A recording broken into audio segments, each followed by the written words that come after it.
At 21:24, the deceased was given an opportunity while at Central Police Station to talk to his wife. One Nefnin Apondi on cell phone number 075808161, registered under one George Onyango, who apparently was the father. The vehicle that was used to ferry the deceased from Homa Bay County to Nairobi was a DCI vehicle, GKC 519B Subaru Forester. And I can confirm, Honorable Speaker, without any fear of contradiction, that from Homa Bay, the suspect was driven straight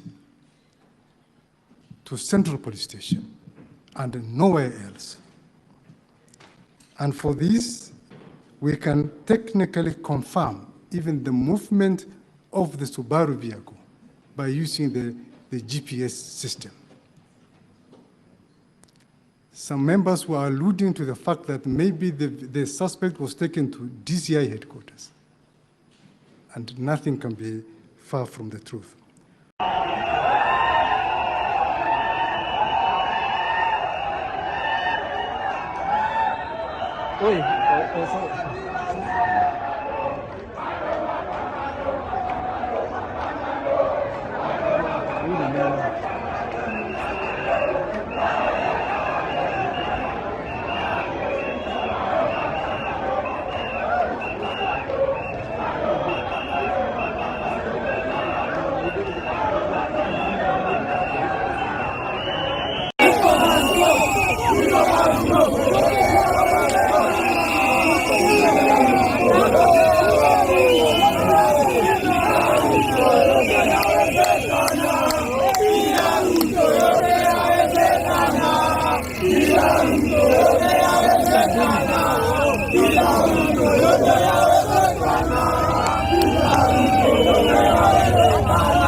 Ladies and gentlemen, if there is one thing that I am certain about, is the resignation of Eliud Lagat.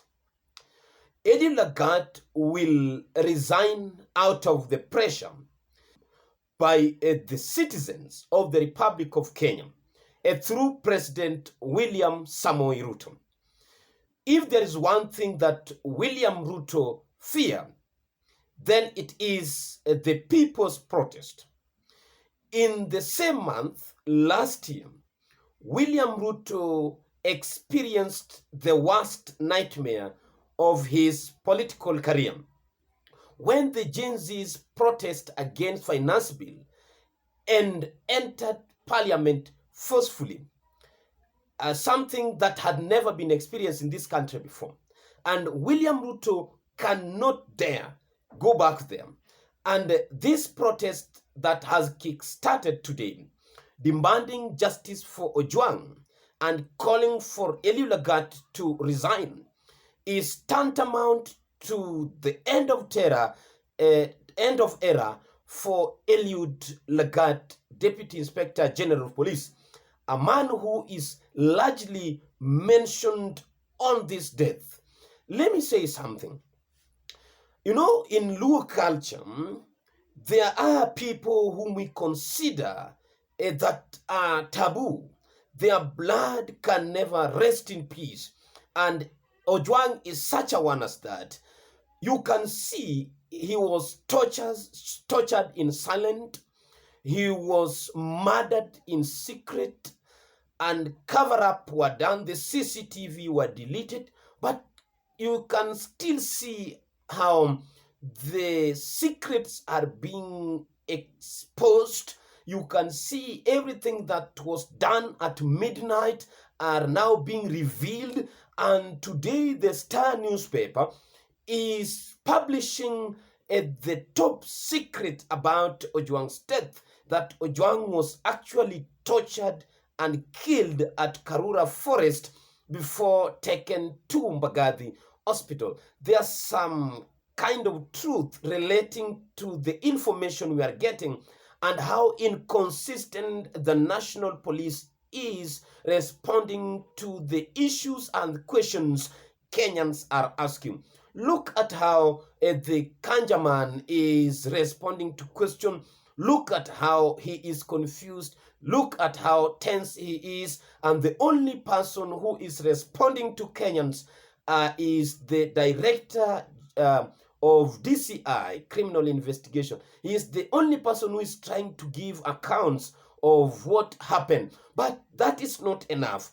They are not giving us exactly what we wanted. They are giving us the stories around the arrest, and the rest they are now pushing the responsibility of the truth to the IPOA, which we know is not well resourced, is not well staffed, and the little that they can do is to give recommendation. They cannot arrest, they cannot prosecute. So the Kenyan citizens have now decided that they will wait no more for the IPOA, which is a toothless bulldog, to give them the direction. They know that those who killed Ojwang are within the police system and they must be smoked out. And Kenyans have said now they are going to smoke these people out because it's like the system want to cover up. But there's something here which Kenyans are asking.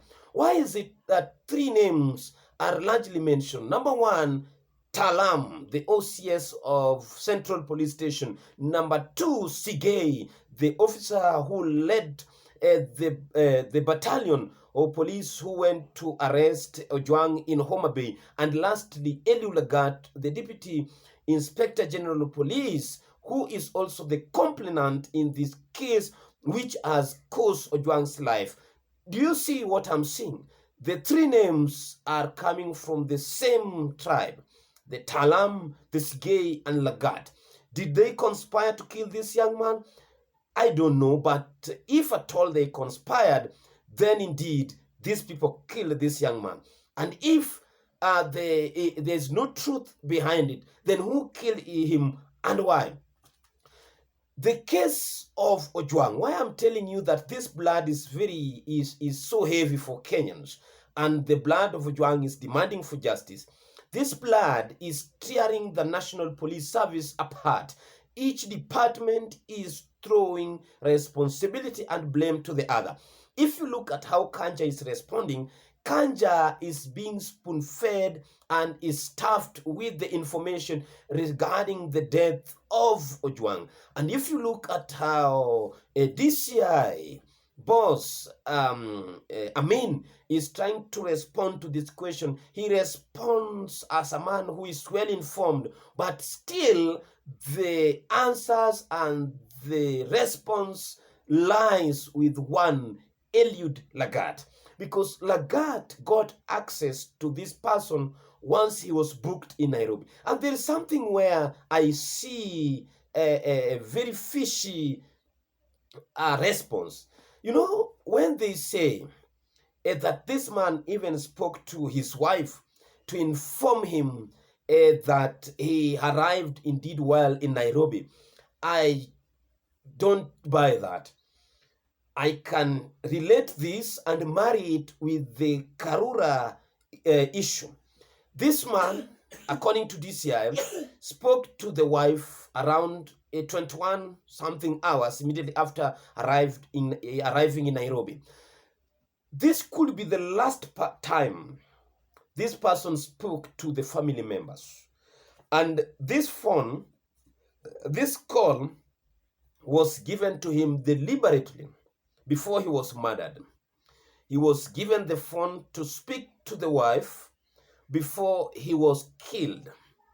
As it is always, you see somebody telling you, say your last word, recite your last prayer, or speak to your loved one before you die. This is the painful situation about this man. And if at all he was tortured in Karura, as Tide is reporting, then the phone call or the conversation that the DCI and the Inspector General of Police are referring to, that Albert spoke to his wife, was the call to make his last conversation with the wife. I listened to Stalam's response regarding the allegation of being the prime suspect on this matter, and it is clearly showing that there is something which Kenyans does not know, and Eliud Lagat knows. He said in part of his statement that he cannot be used as a scapegoat, because how will he benefit by the death of Albert? Why should he, or why can he kill Albert, or would he kill Albert? Because he was not and party to this case. Number two, he mentioned something like big man behind. So he was being used to cover big man behind. Who could be this big man? Could he be Kanja? Could he be Lagat? Could he be somebody else? So, ladies and gentlemen, there are a lot of theories and controversies around Albert Ojwang's death, because even the Communication Authority are saying that they do not have anything to do with a response that the IG gave concerning the Albert Ojwang's social media account, which is said to have been deleted, because they are saying they don't have the authority to do such a thing, and they were also not involved in inquiring such informations that Kanja was giving to the Senate, that the Twitter or the Facebook account or whatever account had almost 13,000 followers, the account that was used to publish these false or defamatory allegations. There is also something which we must also agree about. Could it be possible that the death of Ojwang is just being used to shift our attention from the critical issues affecting Kenyans' life? Or is it timely and legitimate for Kenyans to go to the street and demand for justice or to Ojwang's family? So, ladies and gentlemen, may Ojwang's soul rest in eternal peace. Thank you.